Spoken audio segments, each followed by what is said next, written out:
Au bord des fleuves de Babylone, nous étions assis et nous pleurions, nous souvenant de Sion. Au saule des alentours, nous avions pendu nos harpes. C'est là que nos vainqueurs nous demandèrent des chansons, et nos bourreaux des airs joyeux. Chantez-nous, disaient-ils, quelques chants de Sion. Comment chanterions-nous un chant du Seigneur sur une terre étrangère? Si je t'oublie, Jérusalem, que ma main droite m'oublie. Je veux que ma langue s'attache à mon palais, si je perds ton souvenir, si je n'élève Jérusalem au sommet de ma joie. Psaume 136. Nous vivons séparés de Dieu, esclaves de nos péchés. Nous sommes conduits à notre perte dans ce monde où tout est illusion, facilité, douceur factice, mièvrerie, et où nous nous contentons d'une certaine paix, un compromis, un accommodement. Mais les regrets et les souvenirs nous assaillent. Nous savons que nos malheurs sont les fruits d'une conduite insensée, d'une division intérieure, d'une prétention absurde, et nous pleurons sur nos péchés. Nous implorons Dieu, car nous savons que Dieu essuiera nos larmes, nous délivrera et nous sauvera. Bien-aimés de Dieu, bonjour à vous tous, vous tous qui suivez ce temps de carême, selon que l'Église nous a donné 40 jours pour réfléchir là-dessus. Et vous savez que depuis le début du carême, je vous rejoins pour méditer les psaumes que nous redisons tous les dimanches pour essayer de trouver le sens de l'amour de Dieu pour nous, cet amour de Dieu que les anciens, les aînés avaient déjà vécu en ce temps-là, que nous revivons encore aujourd'hui, les psaumes qui constituaient la prière du peuple de Dieu. Alors pour le 4e dimanche que nous avions vécu récemment, nous avions lu pendant ce 4e dimanche le psaume 137, le premier jusqu'au 6e verset. Alors pour nous replonger dans ce psaume, je vais le relire. Nous avions entendu et repris ceci.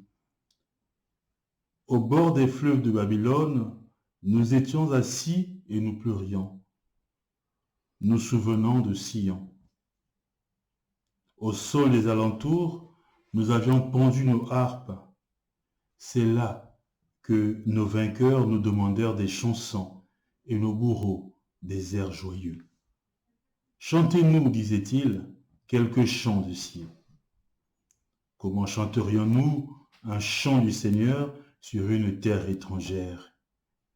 Si je t'oublie, Jérusalem, que ma main droite m'oublie.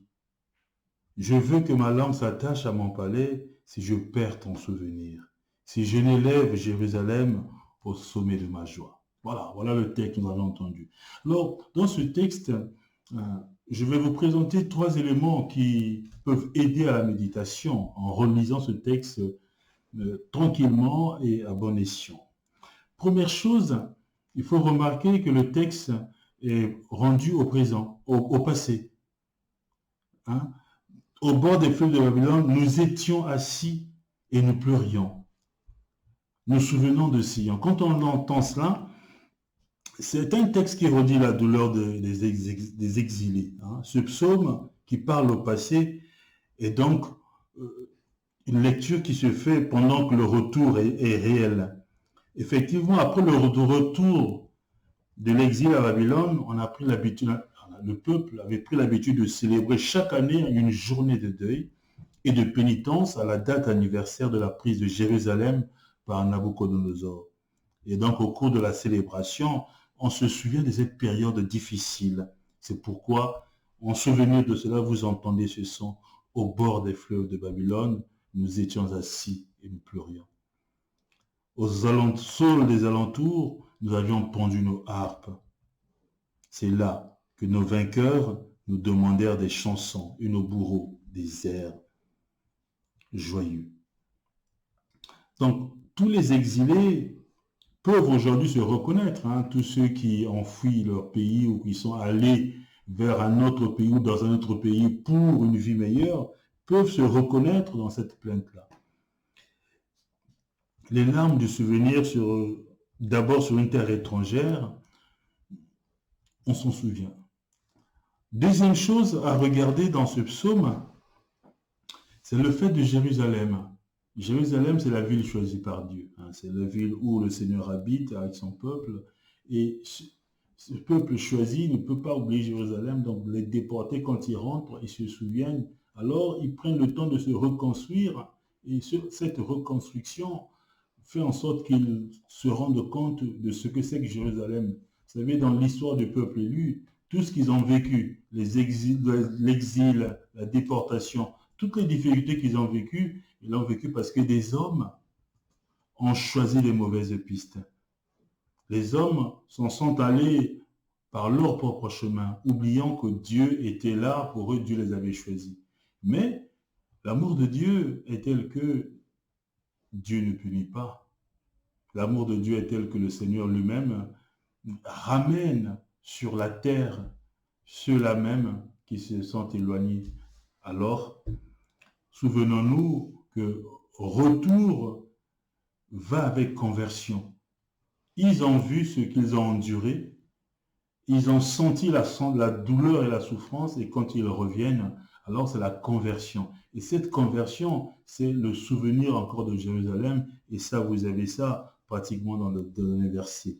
Le psaume dit, comment chanterions-nous un chant du Seigneur sur une terre étrangère? Ce n'est pas possible, il faut revenir. Et sur la terre de nos ancêtres, si je t'oublie Jérusalem, que ma main droite m'oublie. Je veux que ma langue s'attache à mon palais si je perds ton souvenir, si je n'élève Jérusalem au sommet de ma joie. Bien-aimés de Dieu, nous aussi.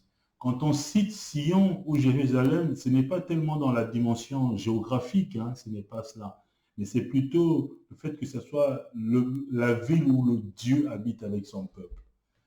Nous aussi, le Seigneur habite. Alors, ne perdons pas ce souvenir de l'amour de Dieu dans nos vies. Au contraire, ayant conscience que le Seigneur est le rempart, il est toujours avec nous, même dans les moments les plus difficiles.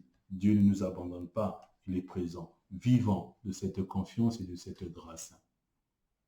Merci à vous tous et une de prière, bon carême.